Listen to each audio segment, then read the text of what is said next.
This new generation of extremely expensive consoles that was promised to us with the potential for paradigm-changing tech such as the SSD, and the potential for better, more realized, more dynamic games than anything the medium has managed before. And 2 years in, what do we have to show for it? Not much, really. It's time to come out and say it. This generation has kind of been a bust so far. The PS5 and Xbox Series X are both fantastic machines, to be clear. Both are well designed, capable, and extremely easy to develop for by all accounts. Both have similar strengths, pretty much no weaknesses, and are even similarly priced. Put simply, this gen should be the one where we see great next-gen only titles that truly leverage some of the promised game-changing tech in those consoles, such as the aforementioned SSD, coming out quicker than the generation transitions usually take, right? For the 6th generation, the Dreamcast launched with Sonic Adventure and Soul Calibur. The PS2 took a year to get Grand Theft Auto 3, Final Fantasy X, and Metal Gear Solid 2. The Xbox launched with Halo Combat Evolved. In the HD era, we had Gears of War and The Elder Scrolls 4 Oblivion, both major next-gen showcases out within a year of the Xbox 360's launch.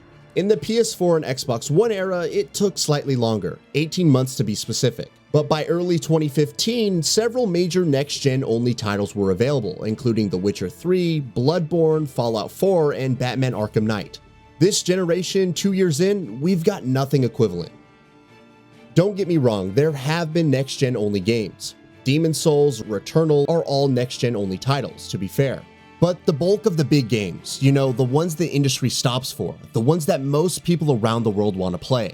Let's take a look at the last 2 years of those and see what we find. Cyberpunk 2077 was cross-gen, Assassin's Creed Valhalla was cross-gen, Tales of Arise was cross-gen, Resident Evil Village was cross-gen, Yakuza Like a Dragon, Lost Judgment, and Soul Hackers 2 were all cross-gen. Elden Ring, this generation's The Witcher 3 equivalent by timing and by impact, hey, also cross-gen. It's not just third parties either. Even the platform holders Sony and Microsoft seem awfully reticent to actually leave their old consoles behind. While Sony and Microsoft have been fine making some of their smaller properties and games next-gen only, their big games, the system-selling ones to say, those are all cross-gen. Spider-Man Miles Morales, cross-gen. Horizon Forbidden West, cross-gen. Halo Infinite, cross-gen. Forza Horizon 5, cross-gen. Gran Turismo 7, cross-gen. Even God of War Ragnarok is cross-gen. As far as the big mainstream-friendly titles go, even Sony and Microsoft aren't really willing to leave the PS4 and Xbox One behind. To some degree, this even makes sense. Game development is far more expensive now than it has ever been, meaning games in turn need to sell far more than ever before for development to be sustainable, let alone profitable. And in spite of some record-breaking demand, the PS5 and Xbox Series simply have not been able to build up an install base that would justify having some of these games be next-gen only. A huge part of that is the disrupted supply and production chains that afflicted pretty much every major industry in 2020 in wake of COVID-19, which has made it impossible to walk into a store and pick up a next-gen console even 2 years in.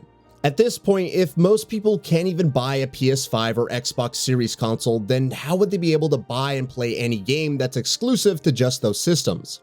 They obviously cannot, meaning the addressable market for next generation is minuscule, especially in relation to where it would need to be for next-gen only mass market AAA games to really be viable. But even financial considerations aside, there is a reason why we are seeing so many major games be cross-gen more than 2 years into the generation. Next year, you could look forward to Resident Evil 4, Street Fighter 6, Hogwarts Legacy, Diablo 4, and Assassin's Creed Mirage, among many others, to be cross-gen. The simple fact of the matter, as many who have been complaining about the spate of delays the industry saw in 2021 and 2022 have probably realized at this point, is that a lot of these games may have been intended to launch earlier than they will end up releasing. Unfortunately, the last 2.5 years have been tumultuous for the world, and COVID-19 in particular completely disrupted game development for a lot of major developers. These games may have well started development as cross-gen or even last-gen games intended for 2021 or at worst 2022, that ended up getting pushed because COVID completely halted things for a good few months there.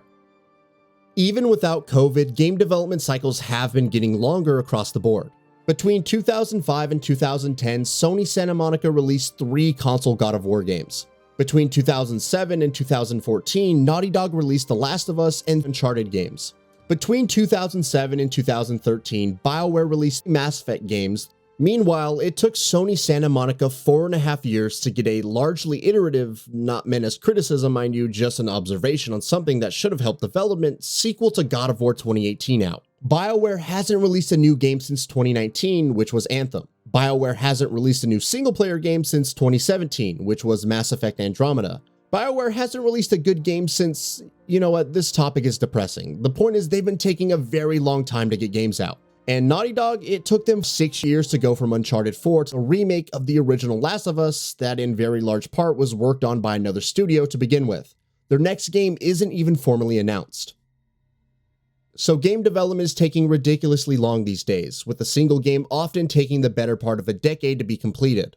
Which means that a lot of these games coming out now probably started development in 2017 to 2019, when last gen was in the full swing of things. In one part because that's just how things are now, but then we also have to throw COVID on top.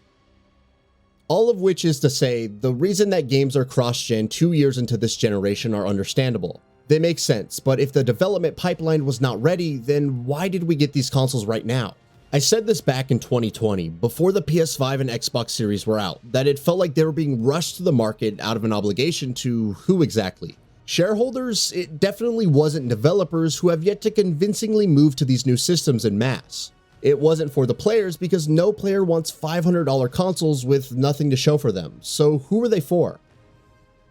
2 years into this generation, we're yet to get a convincing signature showpiece title. 2 years in, we're yet to get anything that feels technically more impressive than Red Dead Redemption 2, a 2018 game which runs on the toaster oven that is the base Xbox One. 2 years in, and we're yet to see the promises of new design paradigms powered by these new consoles bear out in the handful of next-gen only games we did get.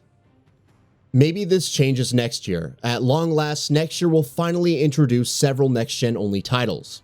Dead Space, Redfall, Starfield, Final Fantasy XVI, Forspoken, Alan Wake 2, Silent Hill 2, Suicide Squad, Final Fantasy VII Rebirth, Forza Motorsport, Spider-Man 2, Tekken 8, Stalker 2, and Star Wars Jedi are all confirmed to be next-generation only games, and while it is vanishingly unlikely that all, or even most of them, do come out in 2023, at the very least, it seems like we are finally moving into a period where major projects from first and third-party publishers are willing to leave the older generation consoles behind. For now anyway, I remember when several games were announced as next-gen only before getting last-generation versions revealed. I'm mostly looking at Sony and Capcom here, who have been the worst offenders of this kind of misleading marketing. So maybe all of this changes soon.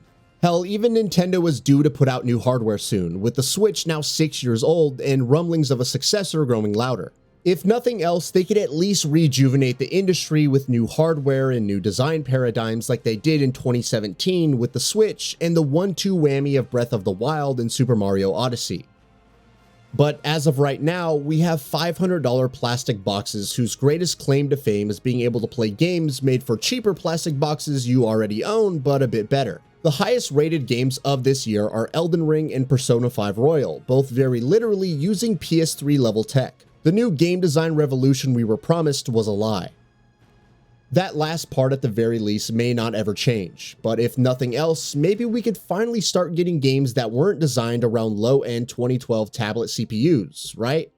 And that brings us to the end of the video. A quick request before we conclude. We upload new videos every single day, and if you like what we are doing, please consider subscribing. It really helps us out. Also, don't forget to enable all notifications by clicking the bell icon so that you can receive daily video updates. Thanks for watching.